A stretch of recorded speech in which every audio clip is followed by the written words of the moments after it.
What's happening, party people? This is your guy, Damien. Bringing whatever I can bring to you when I can bring it to you and how I can bring it to you. I want to talk about this downright face plant that TNA has had happen to them. I don't know what they're going to do with that organization. Dixie or whoever owns it or co-owns it, they've got to sell it. Try to salvage it somehow, because what you don't want to happen is to continue to go down more and more to the point to where you either don't have no talent on the roster, or you just can't stay on TV, or everything just comes crashing down at once. Matt Hardy relinquishing the TNA Heavyweight Championship, I think a day after winning it. Very weird. Very weird. I thought it was kind of dumb. I don't understand the purpose of that. I don't know if his contract is up or coming up, or is TNA having trouble with having continuing with a TV deal or whatnot. Not sure what's going to play out with that. I think that the best thing TNA can do, in my opinion, is that you gotta sell it. You gotta sell it, get what you can out of it before you get nothing out of it, and try to go from there.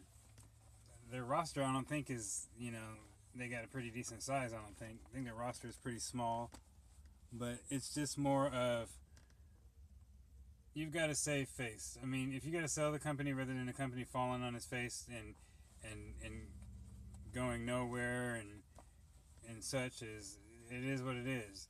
I mean, I don't know if they tried to reach out to Jeff Jarrett when he had came back, if they tried to get fans from Global Force and wherever else to kind of get back into TNA. I don't know if they thought that, that would make some kind of a difference. I don't know if they even tried to, sell to Jarrett or whatever, which I'm pretty much guaranteeing, or I'm pretty sure he would not want to buy it, considering he just started his own, and gone from there. So it's pretty much a messed up situation for TNA. I think that for the future, or the near future, or even distant future, however long they can hold on,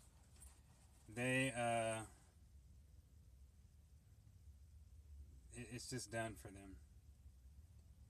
It's just done. The state of TNA has pretty much come to a conclusion. I mean, EC3, Tyrus, and whoever the heck else you have on there, eventually people's contracts are going to expire. They're not going to want to stay. Maybe like EC3, but I don't know. It's bad for TNA. In some sort of way, I feel sorry, but in some sort of way, it's like whatever. Heard stuff about Hulk Hogan going back to TNA. Don't really know how much that's going to help or be effective, but all that remains to be seen. So, it is what it is on that, and I'm just going to leave that as that is. But overall, I think that TNA is pretty much a wrap. James Storm, I believe, is signed with NXT or with the WWE, and is actually set to debut. I've gotten that info from Stevie Breach video.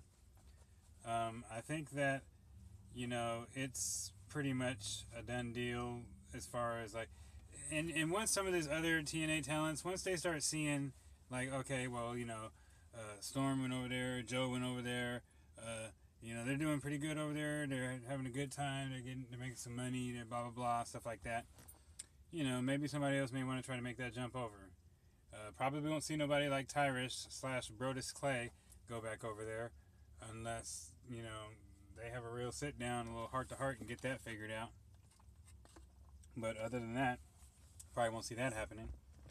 And I think on it was either a Tough Enough or an NXT some years back that EC3 was on there. He had like curly hair and stuff like that, you know. I don't know. I can't really remember, but I think he was. But, you know, it is what it is on that. Nothing special, so whatever. We're just going to leave that as it is. But I'm going to wrap this video up. I think TNA is pretty much going down the drain. And for those who are trying to stay on board, good luck.